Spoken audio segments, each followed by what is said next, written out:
Hey, good morning, everybody, and welcome to Hot Off the Press. I am Randy, the news guy. Glad to have you on board with us. And let's see. Hey, for everybody, would appreciate whatever platform you're viewing this on. Just give a like, a subscribe, thumbs up, all of that fun stuff.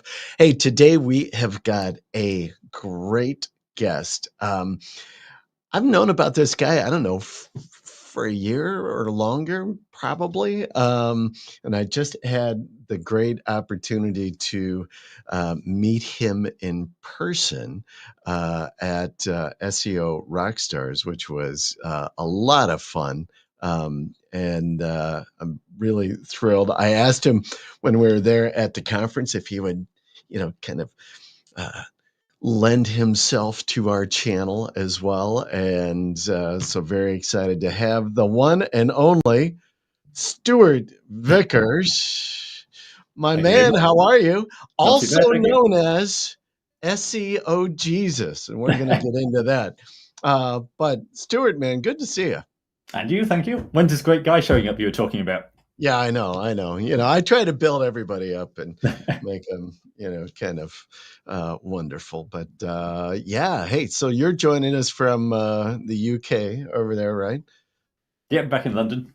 Back in London. All right. What did you do after Rockstars, by the way? Pretty much just came straight home. I stayed for a few days in Vegas, which was definitely enough. And it was right before I came home, actually. I was about 3 hours away from my flight, then got a notification from American Airlines saying you've been delayed. You're going to miss your connection in LA. We've rebooked you on this flight tomorrow morning. I just said I'm not hanging around for another day.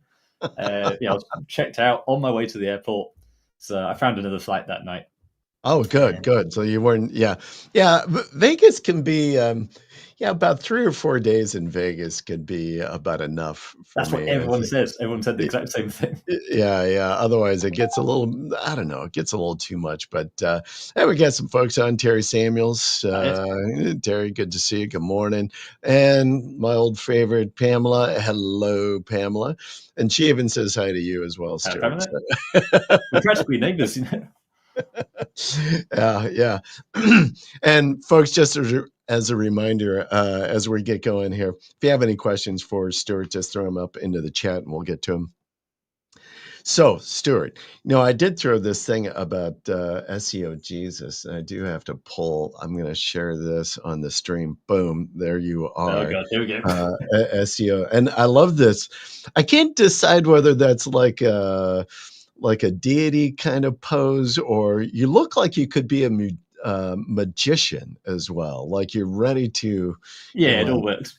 what are they? A mentalist, right? I think is that look you got going on there. But yeah, I love your thumbnails that you put out there on your stuff. I mean, it is, and then, I mean, you were really like going for the whole SEO Jesus, the whole theme, It was just the gift that everything, kept on right? giving. Yeah, as You're soon as here, I waited for so long, hesitating, and then as soon as I pulled the trigger, it man. was You were all yeah. in. It was doing it a bit. We might as well go the whole way. Oh man, I love this stuff. You like the baptism, the transfiguration, the divine, yeah, all of this stuff is, yeah, I love it. This is good.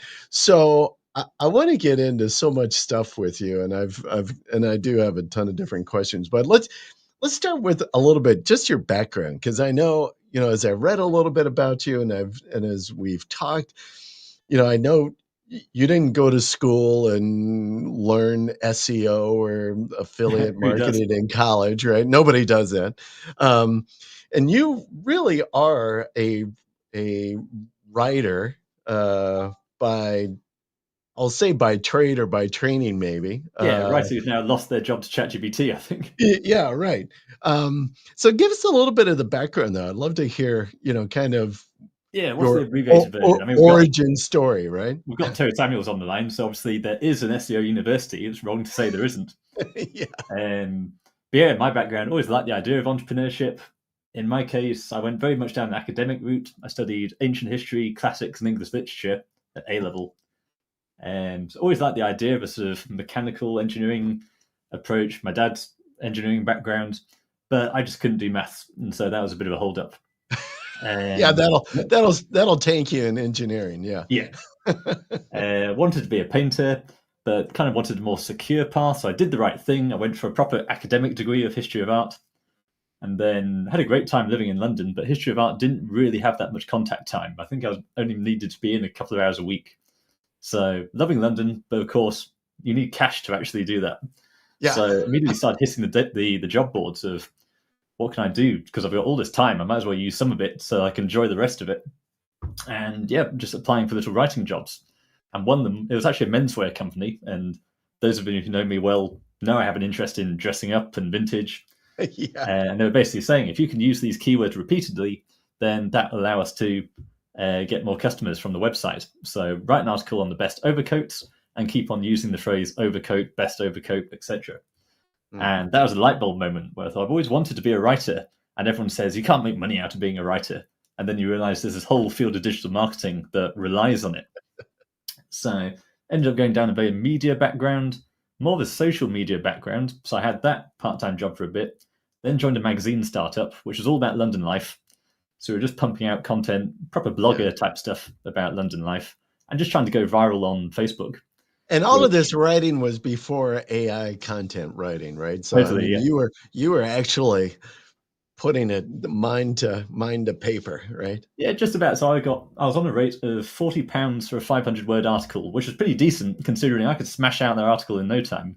Yeah. But down the line, it got more and more rigorous. We had proper ex-News Corp journalists joining us who basically trained me and the other writers up, who were great mentors at the time about, obviously, you know this, the inverted pyramid and how you create the right story. Yeah. So yeah, he was my main sort of mentor at that stage was a foreign correspondent who covered the Iraq War. And he worked with Murdoch and all sorts. Yeah. So Wow. really elite level journalism training. But like with all media platforms, we're trying to go viral on Facebook. This was the BuzzFeed era. So we knew if we wrote an article on Trump, it would blow up. If we wrote an article on Brexit or the NHS, it would blow up. And ideally, you want to get both sides fighting it out in the comments. But of course, you still struggle to actually make any money on either banner ads or selling sponsorships to brands saying you've got all this traffic, but it's all this political stuff who are not going to buy from us. So they discovered this thing called affiliate marketing, which I think you might have heard of. Yes. And again, light bulb moment. So you can sell all these products for a commission. Now, they were trying to do top 10 leather jackets and all that really competitive stuff. Whereas I thought, I've got all my interests. In average weekend in London, I'm either dressed up in some sort of 18th century Victorian, something like that, or I'm going to a goth night. London's got all these communities. Yeah. So I thought, why don't I just do affiliate marketing? But for that, does Etsy have an affiliate program? Yes, it does. There are a couple of others out there. And I was trying to do the same thing, knocking out these articles, trying to get a discussion going, and then trying to adjacently sell the products, which didn't work out. I remember the real turning point was my flat got burgled, and I checked on AdSense that day.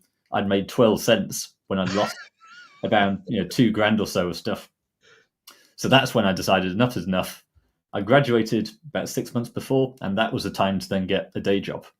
But I kept on trying, and it was about 6 months down the line that I noticed some of my articles were actually starting to get serious traffic, and they were actually converting and generating commissions. And the real turning point was it was Fortnite. And I'd written a new style article that this Halloween costume provider was going to be doing Fortnite costumes. And I'd just done a basic article reporting that this was happening. But then I checked, and I was ranking number 1 for Fortnite cosplay and Fortnite costumes. Wow. And so Halloween comes along, and Fortnite's the biggest thing ever. Yeah. And people are searching for Fortnite costumes, landing on my article, buying my recommendations, and I'm getting commission. And it wasn't a small amount. No, it wasn't a big amount. But that's when everything lined up. But that's when it was like, this is the game. This is it. Yeah. Exactly. That SEO thing we've been told about, it's not going to Yoast at the bottom and just putting in a random keyword that's vaguely related to the article. Find out what people are searching for, ideally with a commercial intent to buy something, and just do that.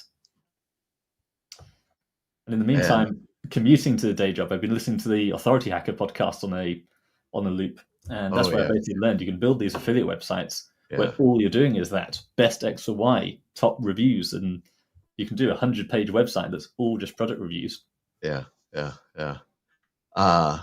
About when was this year-wise? Was that I'm losing track now. It's probably so I launched the costume website in 2017, okay? got the day job in 2018, and it was in the day job, particularly towards the pandemic, where over time I've been refining my process. Mm. So forget about the costume website; that was too low ticket. Ironically, you'll like this. I started a shaving website, and that went much better. For a while, I was ranked number 2 for best shaving brush, and about number 10 for best safety razor, straight razor, all available. Uh-huh. And so that was with the sort of authority hacker affiliate site approach. So I was basically pitching my day job. I was in insurance marketing, Yeah. and I was only one of the first hires in the company. So it was very, I'd say I was the CMO. It was a very small company, so it was much more, this is a digital thing, you do this digital thing. Yeah. But I kept on pitching them, saying, this is working really well for me. I can make it work for you as well. And it took a lot of persuasion to get there. But I like to think I went from selling these $20 shaving brushes, where I might make $1 commission, to then selling $500 insurance products. Yeah. And that's Yeah. where you start to realize this SEO process, as we know, it's a checklist, it's mechanized, it's an Yeah. algorithm. You can repeat it in any niche. So Yeah. go for the high ticket. Love it. I love the background. All right, I'm going to say hey to a few people up here saying hi to us. All right. Super. Hey, guys. Jesper, Neeson, good to see you. And Mr. Jesus. I love the idea that you're doing a shaving affiliate site. Did you have the whole quaff going? I The knew this was full. going to be asked. So I've got a photograph here, if I'm okay to screen share without screwing up the Yeah, podcast. yeah. I used to have really intricate facial hair. Share Intricate. screen, that's fine. Entire So, like, screen. really cut, designed kind of stuff. Yeah, so if I zoom in here, you'll get an idea of what I mean. So it's like kind of sideburns, goatee type thing. Oh, hold on a second. I hit the wrong button. There we are. Oh, yes. I remember seeing that shot. Yeah, this is actually an Otis headshot. Yep. But yeah, very sort of connected sideburn mutton chops type thing. People would laugh at me saying, you realize not only you grow big so you don't want to shave, whereas if you're clean shaven, it's easy. You've just made shaving complicated now. No, so it was during the pandemic that I thought, yeah, I'm not actually seeing anyone going outside at the moment. So Yeah, that's good. That's good. All right. So I've had a few people, I've told them, like, hey, I've got Stewart's going to be on the show. And they're like, you have to ask him about SEO Jesus. Where did that start? And what led you to that? How did you kick that around? Like, hey, I'm going to do this. Or so give us the origin on SEO Jesus. yeah, as with everything in SEO, there's no simple answer to it. It was a long, steady process. So yeah, during the pandemic, I grew the beard. Meantime, I'm just a metal guy, so there wasn't really any sort of deliberate intention there. But it just so happened during the pandemic, I grow the beard, and then everyone starts calling me Jesus. And you think, really? Is that all you can Now, come up with? like your friends did, or like people in the industry? I'm talking about people on the street, like Oh, van drivers winding down their windows and saying, "All right, Jesus." because you had the long hair already. Yeah. And it's actually, I was walking to the supermarket once and someone stopped me and he went even further. He said, you look specifically like Robert Powell in Jesus of Nazareth from 1974 or whatever it is. And I Googled it. I'm like, my God, you're right. Okay, now I get it. But no, in terms of the brand, yeah, it had floated around in my mind occasionally that, as you said, we're in this sort of mystic, magical industry. So there's kind of a correlation there. Should I go for that? Not too sure. I was at a conference in Bangkok. I was at this rooftop bar talking to this guy. We'd been talking for quite a while, got on well. And I could tell he'd been waiting for the right moment to ask this. And he said, why don't you do the SEO Jesus thing? I thought, you're not the first person to have mentioned, or the first time I've thought about it. But that's when I actually got out Namecheap. And my God, the .com is actually available. The .com was there. So I grabbed it there and then, didn't really know what to do with it. I start mentioning it to people. Whenever it comes up again, I say, by the way, I do own the .com, but I don't know what to do with it yet. It's just on the back burner. Yeah. And they look at me. Craig was one of these, actually. He looks at me saying, what? And you're not doing anything with it? Why not? So yeah, I had it very much on the back burner. I did a few masterminds in the US. This is what everyone always asks about, of different temperaments and different attitudes to religion. I was at a mastermind in Miami, And that's where I sort of tested it, saying, I'm Stewart Vickers in my introduction, also known as the SEO Jesus. Laughter across the room, and they loved it. And they all said you should go for that. So, okay, I've taken a random sample of our American brothers Yeah. and sisters, and they're okay with it. So, and I spoke to a few of them one-to-one, and they all said, no, it's fine. I'm a Christian, and I love it. Yeah, we understand it's a tribute, not a mockery, not a parody. So it was fine. And then ultimately, YouTube was just taking off. So it was October 2023, where again I was back in Bangkok. So I'd had the domain for a year at this point, and I meet Julian Goldie at lunch, and he just says to me, "You should just change your channel name to SEO Jesus." I thought, well, if Julian Goldie says that as the YouTube master, let's go for it. Yeah. And like you say, it spiraled. As soon as you got the website, it's like, okay, now we need the pricing packages, we need this, we need that. Yeah. And it just went on and on. So really it was just a little over a year ago that you really kind of launched as SEO Jesus. Yeah, people have pointed it out saying, you've been in the industry for years, but it feels like, correlation does not equal causation. Yeah. It feels like you rebranded to SEO Jesus, then just blew up everywhere. And then you're like, yeah, because I have to tell you, so my son, who before he went off to university, used to come in and do some work in the office for me.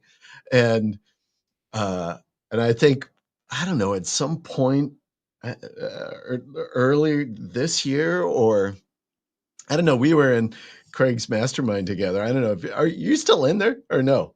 If you are, you're very quiet because I don't No, even not hear anymore. you. So Yeah. you get to the point where you've got to cut off all your external inputs. Otherwise, you just get overwhelmed and don't execute anything. God, yeah, I know it. But I told my son, I'm like, oh, you should go check this guy out. He's like really building this brand, this SEO Jesus thing.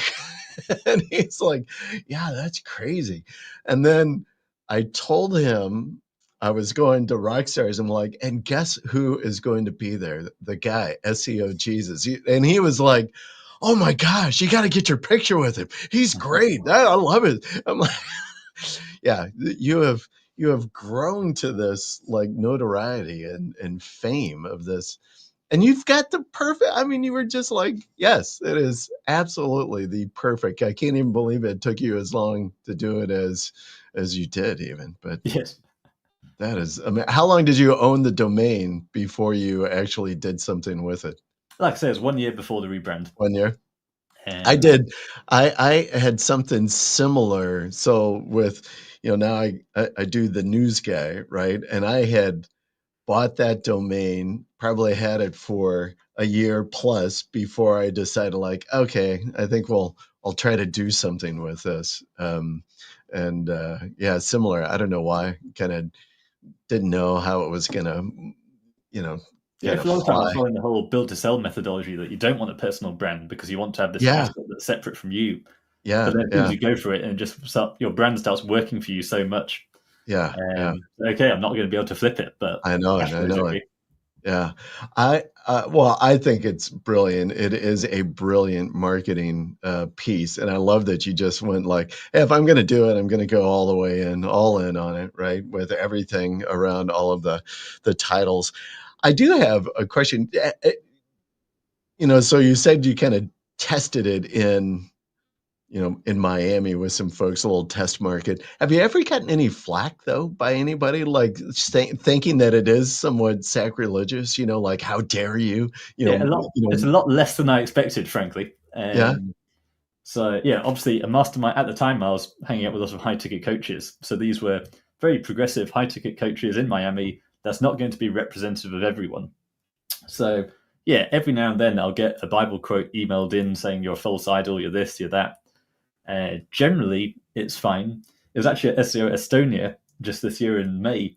Julian Goldie says to me, "Do you not get any negative feedback for SEO Jesus?" I thought, well, you told me to change my name to it. No, so generally it's fine. I was actually a bit nervous about Vegas because even though I knew the event would be really good, it only takes one person to make a trip who's got a vendetta against me, who could make things really difficult for me. Yeah. And of course that was unfounded. It was a really good event. Yeah. So no, generally everything's fine. I do speak to people. I spoke to a few at Rockstars actually who said when I first heard of you, I wasn't angry. I was just disappointed. I thought that's not right. Can't be doing that. and then they watch a video and like, oh, but he does really look like Jesus, doesn't he? Yeah. And That's interesting that they would say they were disappointed. I just thought it was absolutely clever, I and think, yeah, people because just I on know their you. guard until they have more information, Yeah, yeah, and then yeah, they see it, and it's, yeah, they understand it's, yeah, as I yeah, say, it's a tribute, not a parody. yeah, yeah. Some of your thumbnails get a little like, "Whew, wow," I could see that could set some people off maybe a little bit, but, Yeah, that's ChatGPT's fault rather than yeah. I click publish. But no, Do sometimes it you comes up. The whole point of AI thumbnails is just the rapid iteration. Because of course, if I'm doing a video per day, I don't want to spend an hour in Canva then trying to tweak the Right, perfect right, right. thumbnail. So I just smash it Yeah. through ChatGPT, get it out there. But yeah, every now and then there'll be a crown of thorns and streaks of blood, and Oh, yeah, and you've got the, oh, what have I uh done now?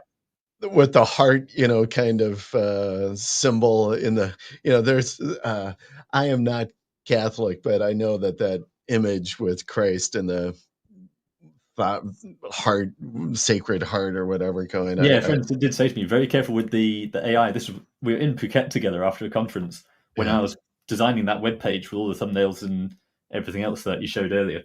And he said I'd be careful with AI because trust me, that little symbol, never mind Jesus, that little symbol that's come up in the background somewhere, I bet that's going to be really controversial to someone for some reason. Yes, yes, yes, yes, yes, yes. Wow. Do you still get people on the streets kinda, like, coming up and like, "Wow, you look like Jesus?" All Do the you time. Yeah. And they always think they're the first person to come up with it. It could literally be up to 4 or 5 times a day if I'm just out in town. That is funny. Well, good for you. Well, I do applaud you. I think, you've done a great job in building the brand. And let's talk about that for a second because, I've done, somewhat similar. I don't think I'm nearly as popular as you are.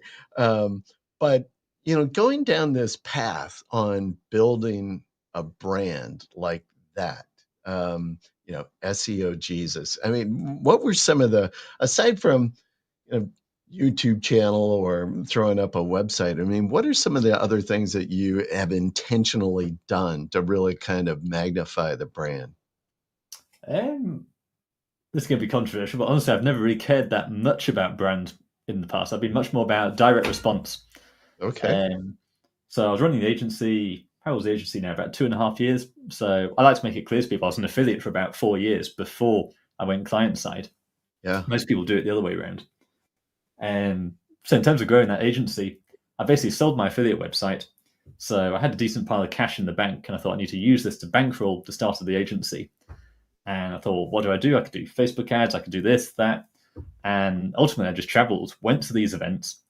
And generally, if you go to a room full of 20 people where they've all spent $3,000 to be there, and they're all operating at a level because the event doesn't accept anyone below a certain level, then there's a good chance you're going to walk away with some clients. And even if you Yeah. don't, you're going to learn a lot and you'll probably have a good time. So that was my marketing strategy for easily the first 6 months and it worked. I like to Yeah. say we got up to six figures in 6 months. So many people's gurus out there selling about how to start your six-figure agency. It was easy. I just went to events and spoke to people. But yeah, I was always looking for that next. What's the truly scalable channel? Yeah. Now, Facebook ads work, but you've got to spend a lot of money to actually train your pixel to get it to that point. So plenty of people out there will sink 10, 20 grand in Facebook ads before it actually works. Now, I couldn't do that at the time. So I was just testing all these different things. I was speaking at events. I was doing crazy stuff. I wrote a book. So when I started the agency, they say pick a niche. So I went for high ticket coaches because I was thinking of that idea in terms of margin per sale. So it started with the $20 shaving brush. Then I went up to the $500 insurance product. So there are some of these coaches selling these 10, 20, or even more $1,000 coaching programs. Right. Let's go for those. One of my favorites was public speaking coach. If you look at the search result for public speaking coach, you've got basically DRs between 0 and 20 in the top 5, at least last time I looked. And yeah, these people are charging thousands because they know that if they can get you started on your speaking career, you're going to be picking up 10 grand per speaking gig. So because of that, I wrote they say you should have what's called a mechanism, which is basically don't commodify yourself. Don't say I do SEO for coaches. say you do your own proprietary method. So that's why I basically named the book The Power Lever Method, therefore called the agency The Power Lever Method. And yeah, it's not SEO for coaches. It is the Power Lever Method, which is basically SEO for coaches, but better. Yeah. And so, yeah, to answer your question, yeah, wrote a whole book and promoted that, did a full launch, learned that whole process in terms of how you get the engagement on Amazon in order to become a bestseller, and doing all these different things, none of it really sticking in terms of actual bottom line. It was still go to an event and talk to people. And there's only so many of those you can realistically do. And I thought, if I lose half my clients in a month, then am I going to be able to afford to go to a high ticket event? Bear in mind, you probably won't make money on the first one. Right. You probably have to go to several to actually get that client who then spends 30 grand with you. So I was trying everything. And actually, that horrible week that I anticipated losing a lot of clients, that came at the end of September 2023. It was right after my birthday. But on something like the 4th of September 2023 was when I'd started YouTube. And literally that same week, my inbox was blowing up saying, I've seen you on YouTube. I would like, are you taking on clients right now? Would love to work with you. So just perfect timing. Yeah. So in terms of, to answer your question, brand building, everything works in terms of, podcasts, direct outreach, Facebook ads, all of those. But yeah, you need your primary, they do say focus on one channel until you hit 7 figures, because if it's spread too thin, you just won't make an impact. Right. Whereas now Do I've you, got an audience coming in organically, yeah. that gives me much more power in terms of I've now got all that data, so I can do Facebook ads, retargeting. It's much easier once you've got that initial traction in the client base.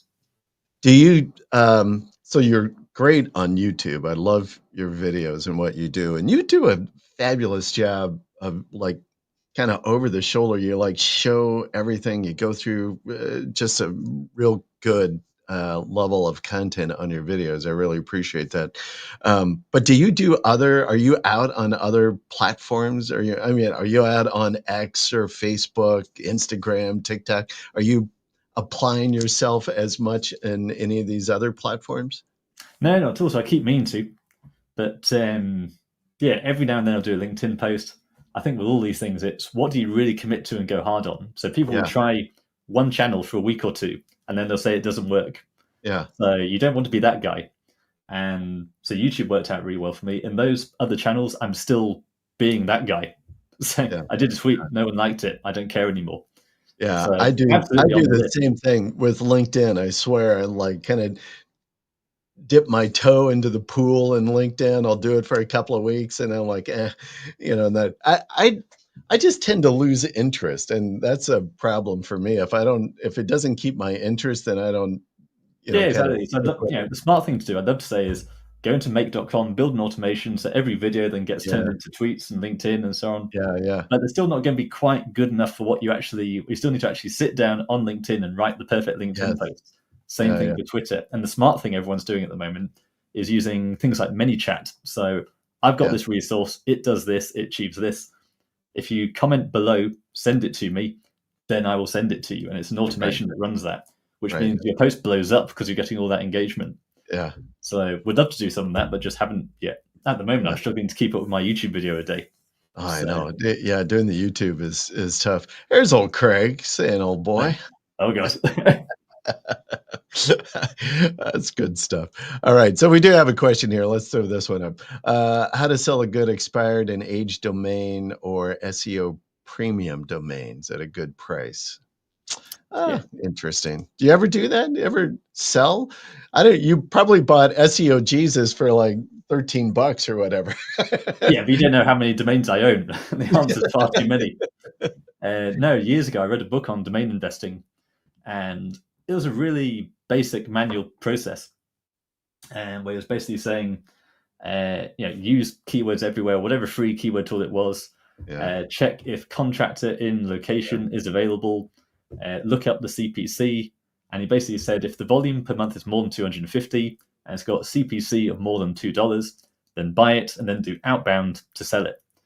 And I thought, well, I can just go into Ahrefs and do all that in bulk at once. So I registered easily 100 domains, probably more, thinking I'm going to get on this and email all these out and 10x my return and so on. 2 years later, well, what's it now, 3 or 4 years later, I've still got all those domains. But now the benefit is we've got the AI. It's now really easy to actually throw up a website on those. Because the reason I hesitated was I thought, why would I sell these when I could turn these into more valuable websites? Right. But at that scale, it just never got done.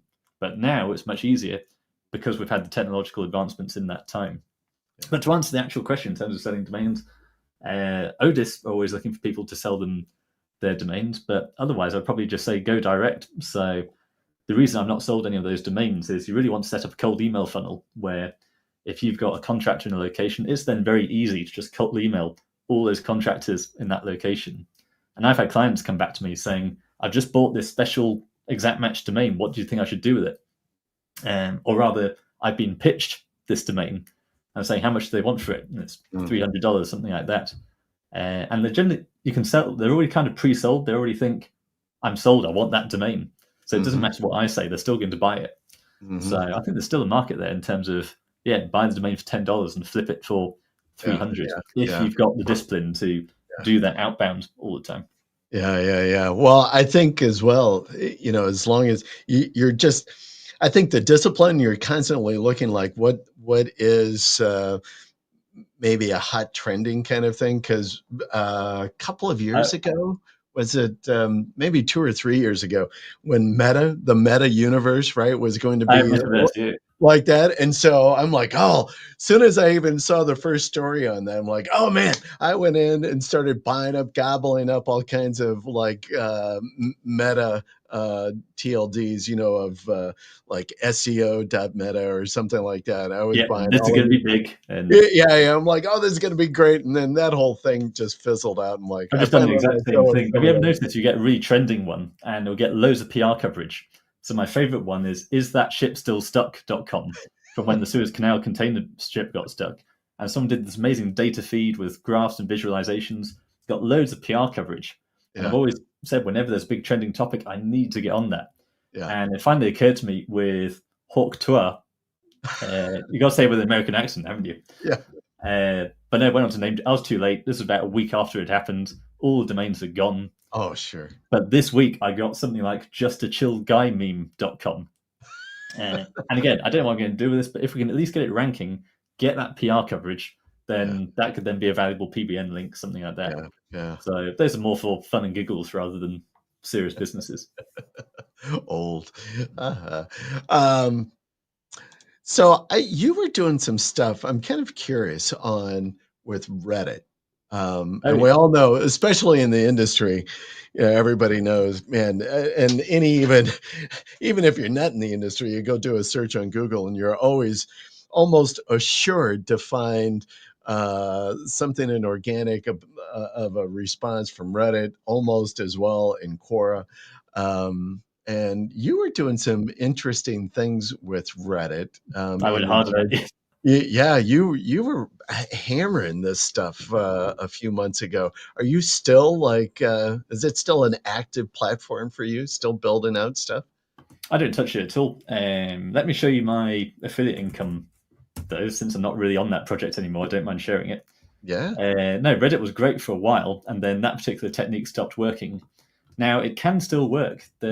Every now and then I'll run into either some super affiliate who's managed to build a process where they're basically doing churn and burn, and they'll get the aged account, they'll basically spam all their comments with their affiliate link, and they'll get banned, but then they'll do it again and again, and that does still seem to work. And if you want to know the real ins and outs of Reddit, then talk to someone who runs an OnlyFans agency. So I met a few of these guys who, actually I was at a networking event in London, and he actually recognized me from my Reddit video, and he'd taken that and gone so much further with it. And he said, I've basically got these different frameworks. We've got the spam method, we've got this method, we've got that method. So him and his team, they've got several different strategies they use for Reddit that still works. Yeah. And he said he's in some super special Telegram or WhatsApp group where they're all sharing what's working there. So I've left it behind because I'm tired of doing churn and burn. I'm looking for much more long-term fundamentals. So I was known as the Parasite guy for a while. But even when Parasite was working really well, you'd rank for a couple of weeks and then it would die off. So you get fatigued of that quite quickly. You can keep doing it, keep churning it, but think, what's the lower effort approach here? Yeah, yeah. Yeah, But the yeah, let churn me. and burn, I know because I do know a few people that have been doing that churn and burn kinda activity. I'm like, "Oh my gosh, that just seems." I don't know, for me, again, that doesn't hold interest to me, so there's no way that I would wanna come in, to work every day, and this is what I'm doing. Yeah, but the crazy thing about Reddit is it's still actually paying me. So this is an AI girlfriend app, with a decent commission rate. So can you see Nice. my screen okay there? Yeah, So this is going back to January 2024. So in the glory days, 2.5 grand in February 2024, which, yeah. considering most of that time I was out on a cruise, is not bad going. And then it was just in time for the March update that Reddit really cut down. So Google had its update. Yeah, Reddit really enforced lots of anti-spam measures at the same time. yeah, So that came down a lot. But actually, the residual income since then, bearing in mind this is a lifetime affiliate program, it's right. still been okay. It's still paying me a couple of $100 a month. So if I take this back 30 days, then I've still made $270 this month. Yeah, So this is why I'm always telling people who get stuck on the fence. Those people say, you're probably the same. You get all these YouTube comments saying that's yeah, never going to work, or I right. heard this bad story about that. But the fact is, the more stuff you do, the majority of it isn't going to work. But some of it does work. Yeah, And what you yeah, find is there can be a residual benefit from those small successes amongst all the failures. If you stay on the fence and never do anything because you've got this problem, that problem with it, then you're stuck with zero. yeah. Whereas if you try all these things, some of them do actually work. Yeah, yeah, yeah. Have you been experimenting with some of those other platforms at all? So, whether it be Quora or something else like that, to Yeah, my help. favorite was always LinkedIn. So everyone was asking me about Reddit, but frankly, LinkedIn was my favorite because Yeah, it felt, it felt a bit better doing a decent optimized article and putting that on a page on LinkedIn rather than just spamming Reddit comments. And great thing about LinkedIn was if you're looking for business, this is what I kept telling people, don't just try and sell affiliate products like dick pills. You're going to have, you've got all this topical authority for business and marketing. mhm, And if you're an SEO, then you've probably got a service business, or at least you can find some service businesses to work for. So use LinkedIn to rank for SEO, marketing, any other business products, rather than going down this consumer route and trying to shoehorn it right, in. right, right. Uh, nice. Um, I do I've got to follow up on some of the, deity, the divine theme, right? I did ask the guys in, Craig's group in our I, mastermind there. I'm like, "Hey, I got Stewart on the show. You got some questions for him?" So, this is what came like, if you could perform one miracle in the SEO world, what would that be? I suppose maybe not reversing, but somehow attending to the helpful content update. Uh, So many people have had their businesses destroyed. Where, I've had clients where if I look at all my clients, we've got ecom services, all these industries where, dare I say, they're a more traditional business and they're fine, they're untouched. But you've mm, got some of these content focused creators where they've still got a real business. They might be selling a course or coaching, something like that. But Google no longer loves their website of 500 pages. So for 10 years now, we've had this yeah, wonderful idea that anyone can start a blog, write about what they're interested in, yeah, become an expert in that field, and monetize it. And that could just be your job replacement income of 3 grand a month. Some people have scaled that to the moon, as we know. right, right, And there's always outliers. Some people are still doing that and still succeeding, but it's so much harder than it used to be. So I think that's a real shame, and it's had a knock-on effect because yeah, those people were never my clients. But as you probably had the same thing, the SEO world as a whole, they probably made up 90-95% volume-wise of the total SEO market. So those are the people who are still listening to our videos and engaging with us, even if we're selling more to the corporates. So the mhm, fact that they've now been hit, they're saying SEO doesn't work anymore, means that everyone else is hearing the same thing. yeah, Whereas yeah, actually, you go to the ecom crowd, you go to services, all these opportunities still thriving with SEO, yeah. but a lot of people are hurting, and unfortunately, it's most of our colleagues in the industry. Yeah, yeah. Interesting that you say about Ecom because I know there's a lot of buzz out, or it's building, I should say, maybe, is that, transitioning folks from affiliate and jump into ecom, because that's where the opportunity is now, in the sense of where affiliate, exactly what you were describing. You could build out and blog, become an expert, and then you could, earn a decent turn every month. Now, ecom is that step or that opportunity. Do you do that? Do you do any kind of ecom at all? Or are you jumping into Very that? nearly. So it was sort of July, August time following that March update, big slowdown in the market.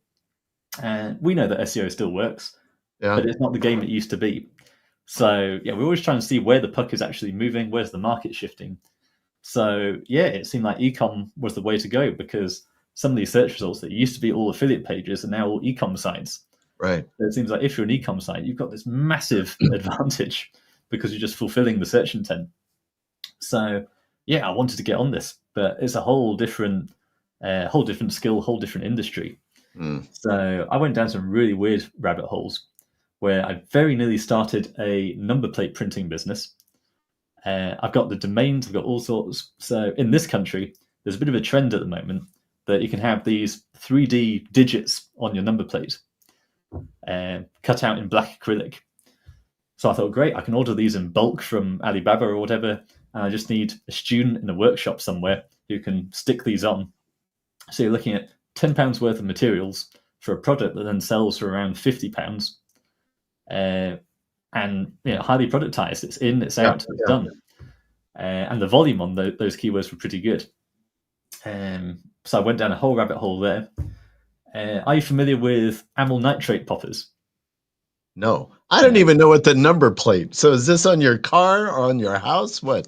Yeah, kind of. So they're fully legal, but yeah, some people want them 3D rather than 2D, and to do that, Ah, you get these acrylic so letters. license plates. So we call them Yeah. license plates Yes, sure. in the US. Got it. Got it. Got it. Okay, number plates. Got it. Yes, I went through the whole process of registering with Yeah. the authorities as a certified car license plate seller and all of that, until eventually I looked at some of the top competitors who had these beautiful websites. They're at the top of all the paid ads, and I looked at their company's house records. Bear in mind, in this country, if you're a small business, all your company information is publicly out there. And I just looked at these things; they're not making any money. So yeah, a lot of work for not a whole lot of benefit. Yeah, yeah. Amyl So nitrate, I what was probably the shouldn't other talk thing about. that you mentioned that Yeah, I the probably other shouldn't mention this on the call, but there's this product called Poppers, poppers? which is basically a legal high. Very popular in particularly the LGBT community, but elsewhere as well. Okay. And yeah, so it's basically an industrial chemical, and yeah, it's illegal to sell them as a legal high. So all everyone does is sell them as room odorizers, with lots of warnings saying "do not inhale," even though it's pretty clear what people are going to do with them. And this is one of those industries, a bit like cannabis. There's no paid ads at the top. Yeah, It's all very regulated, but the search volume is huge. yeah. So, and again, you're taking this. It's a bit like Coke, or have you seen this drink? What's it called? That can of water that's everywhere at the moment with the big Gothic lettering, Oh, yeah, yeah, yeah, yeah, yeah, with the yeah, heavy yeah. metal branding. Yeah, it looks like it's beer or something, is what it looks Yeah. like. But yes. Anyway, yeah. So some of these drinks brands, they do serious margin because you're taking that idea of a mechanism. You're Right. taking a commodity that's worth next to nothing and turning it into this brand, this product that people pay for. Yeah, yeah. Liquid Death, that was what it was called. Liquid death. That's it. Very good. Anyway, Yeah. so I thought, okay, let's do this for this legal high market. I started contacting wholesalers. So basically taking this $1 product, this $1 bottle, and selling it for $5 to $10. So the margin's good in theory. And this wholesaler got back to me and said, to be honest, you don't want to get into this industry. You're basically doing the same thing we did a few years ago. We had an agency, we had the skills, we wanted a product, and I so wish I hadn't done it, because you'll find you're high risk. So for payment processes, you've got to pay an extra fee. You're going to have all this traffic from Europe that you can't fulfill because you can't transport this stuff. All these different issues with it. So no, to actually answer your question and get back to the point, multiple ecom products. I was desperate to get an ecom brand, Yeah. and every time you just end up with this tiny margin at the end of it. And I'm in loads of networking groups, and they all say the same thing. But yeah, we did 3 million in revenue last year, but the profit margin was tiny. Yeah. blasting that money on ads in order to get Yeah. that small margin.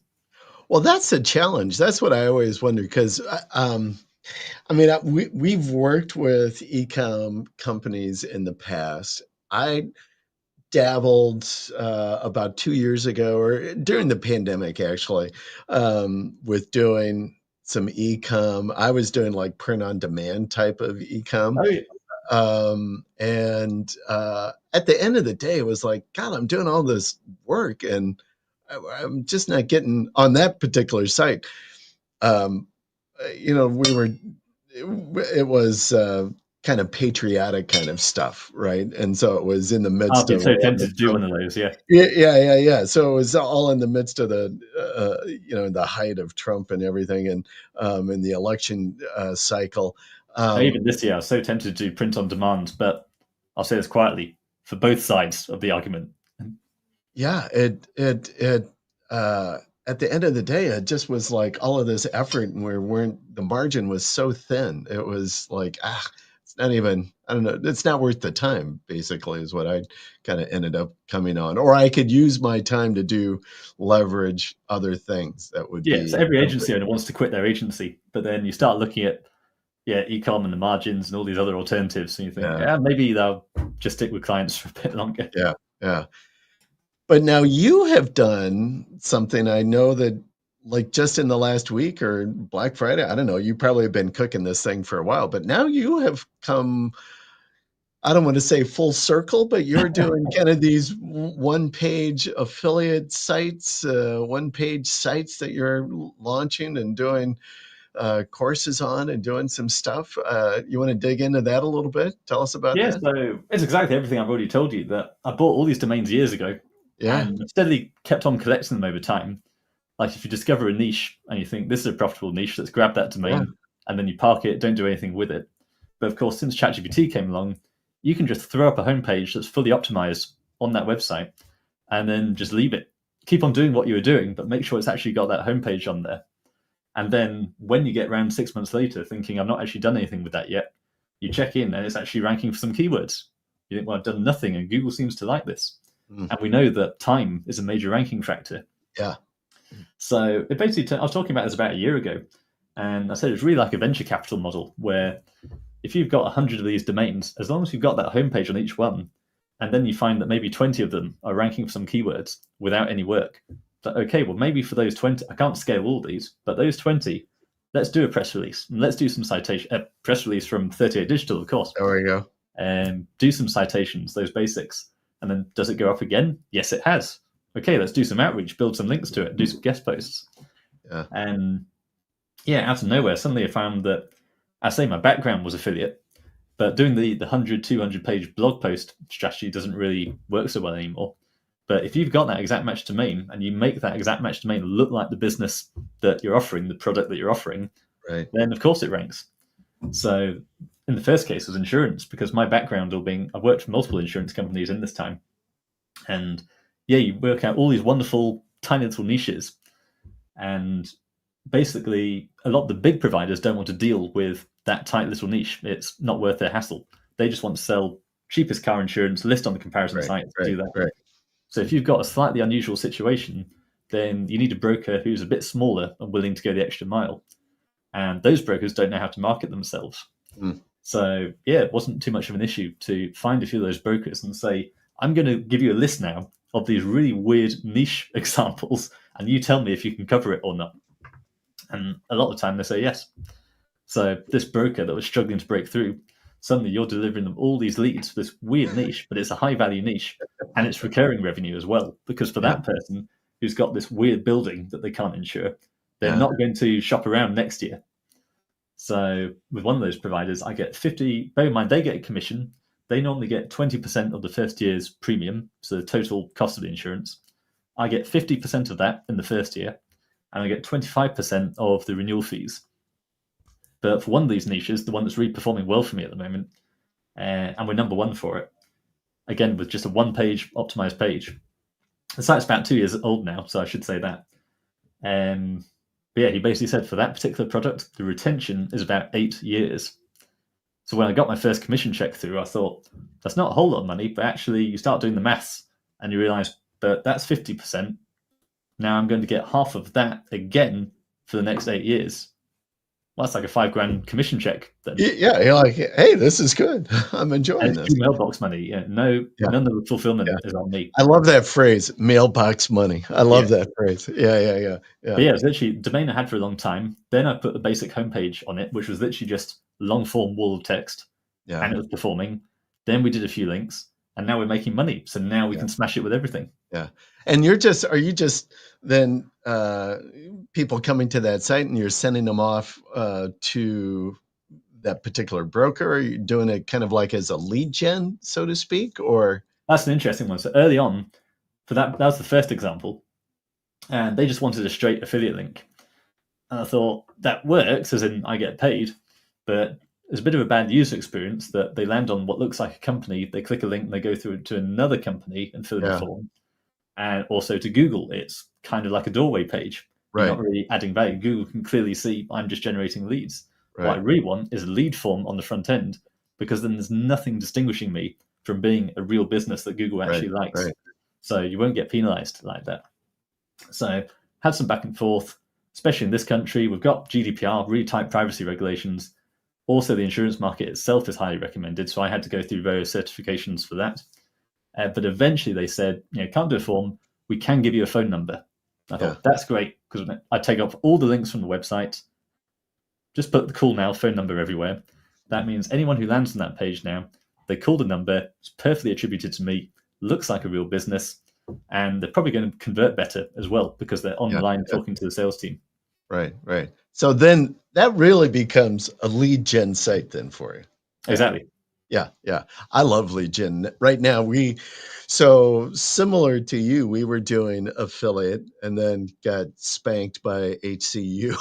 I'm like, I'm not doing that anymore. That was, after we're investing, $10,000 building out a site and trying to build it up, and then just like getting it knocked. I'm like, that really. That's the crazy thing. You can compete so hard to sell lawnmowers on Amazon or air fryers and make a tiny commission.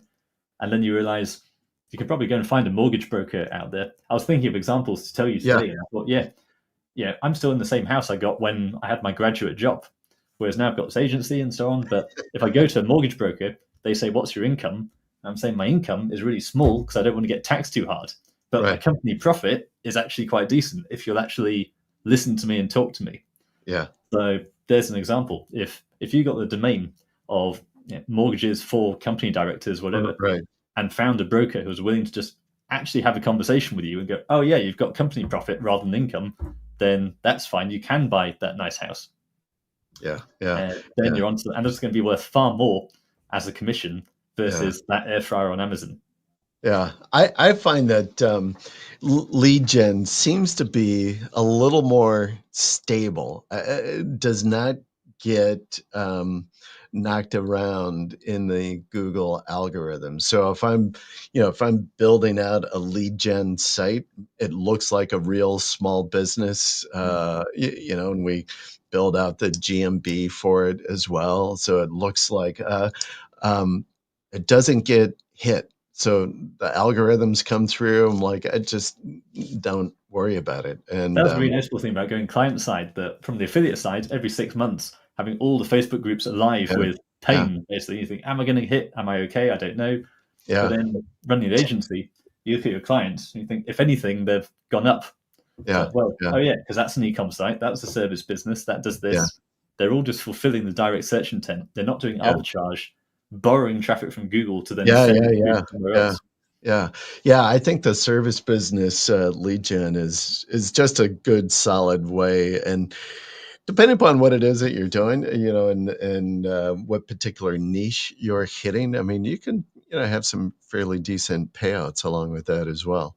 I did want to ask you about AI, and I know you must be utilizing some AI in your various processes. What about tools? Do you got a favorite tool, or what kind of tools are you using in automation or AI? It changes every couple of weeks, basically. But I think in terms of longevity, I've always been a big fan of autoblogging.ai. And Vaibhav, he's been developing that so fast and iterating it so quickly, I can't even keep up with it. So generally, I was using that more for the bigger sites. And post March, I've done a lot less of those sites now. But if you want an optimized page, it'll still do that really well. And obviously, Dooley is involved. Dooley talks a lot with Core. So he's constantly working on that prompt in terms of RTF triples and creating the on-page in such a way that it's more machine readable, more efficient to crawl and index. And most of the time, I'm just using basic ChatGPT or Claude because I can actually tweak it how I like. So I've been using the same method for over a year now. You've probably seen copy all the entities from an NLP from Surfer, put that into ChatGPT, and just saying use these.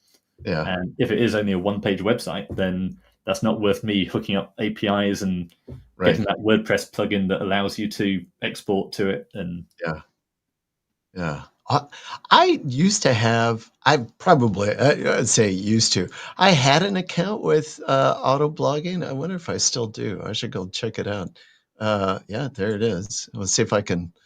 I have not played around with auto blogging for a long time. Even outside writing, I think, a lot of us get trapped in thinking AI is only for content writing, or I've been using it a lot for shopping lists and recipes at the moment.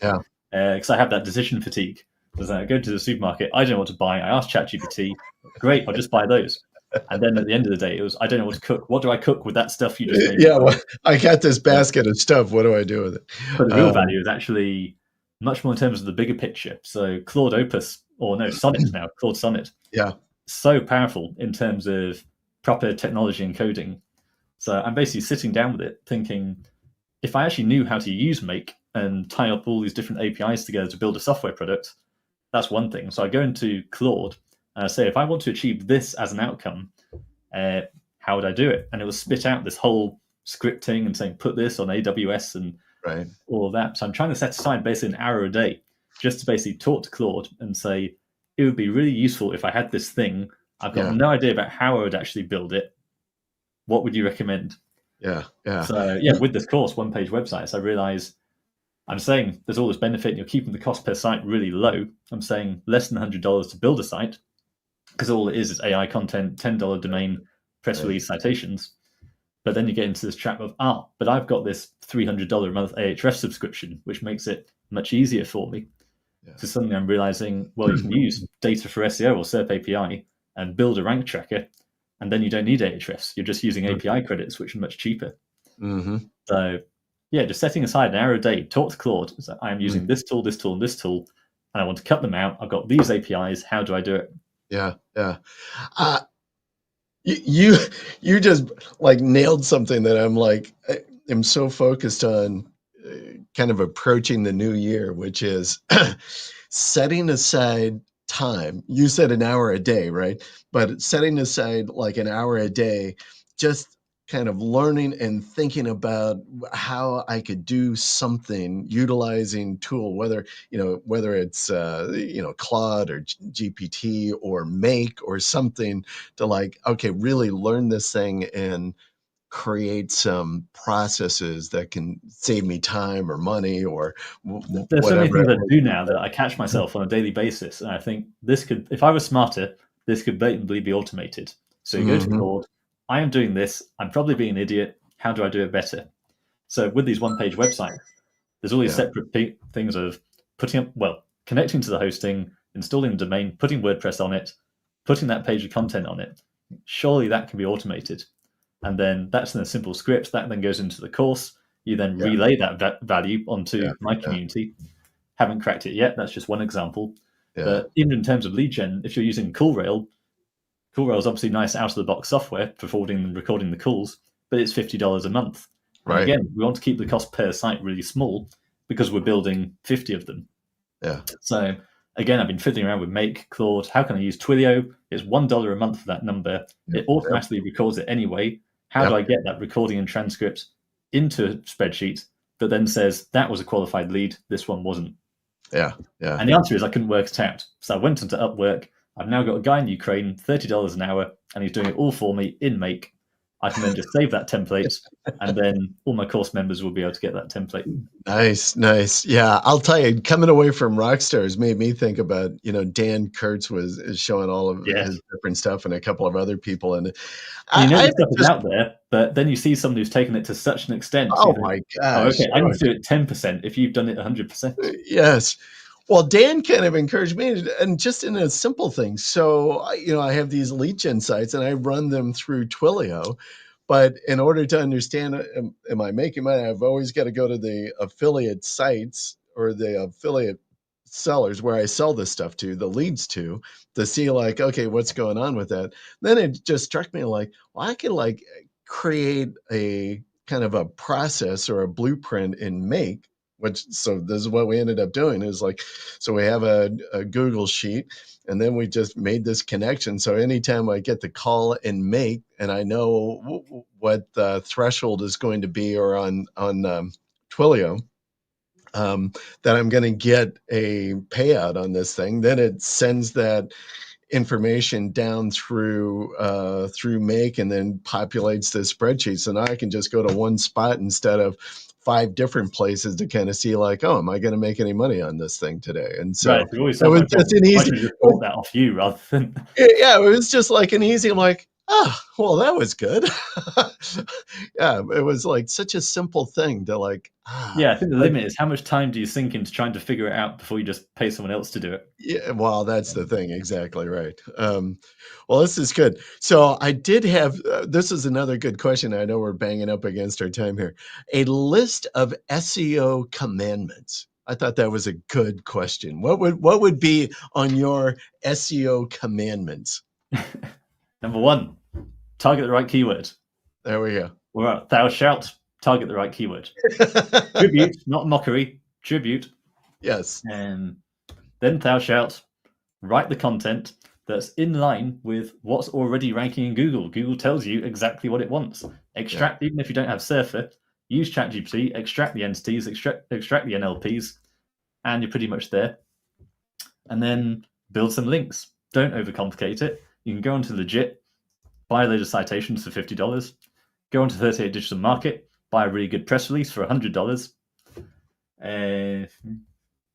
Then that's pretty much it. And should you wish to, you can go down the darker routes. There's PBNs, all of that, or you can go down the cleaner route and simply get some guest posts. If you want to take it to the next level, you can then go to a tool like SEO Neo, SEO Autopilot, and then build a load of tiered links to make those foundation links much more powerful. Yeah.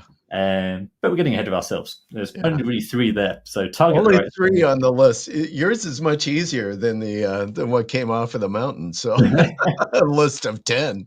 Nice. I like Clark Duncan here. He's like, yeah, I asked another one of my questions. I love Brian. Yeah, SEO Jesus. Instead of AI, AI. You'll have to use that one somewhere. It's going to be on my landing page somewhere.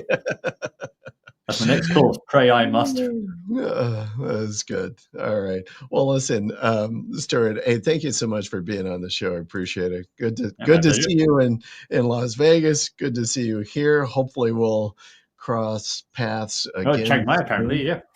Yeah. Well, I'm doing Chiang Mai, but hopefully, I don't know if you'll come across, maybe go to SEO spring training. I don't know, or something like that. I'm speaking at Saigon SEO Mastery Summit in March, which I know is a bit before spring training. Yeah, with Mads, good stuff. Yeah, very good. All right. Well, listen, I appreciate you being on. Next week, folks. Hey, where's my list? All right, here we go. Next week on the show, we have Brian Hong. I don't know. Did you meet Brian when we were at Rockstars?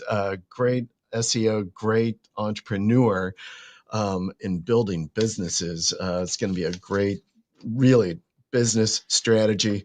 Being an entrepreneur should be a great show. Looking forward to having Brian on. And listen, SEO Jesus, man, I have been blessed. Thank you. I appreciate you being on, and we'll catch you again real soon. All right, folks. Thank you very much. Thanks for joining us.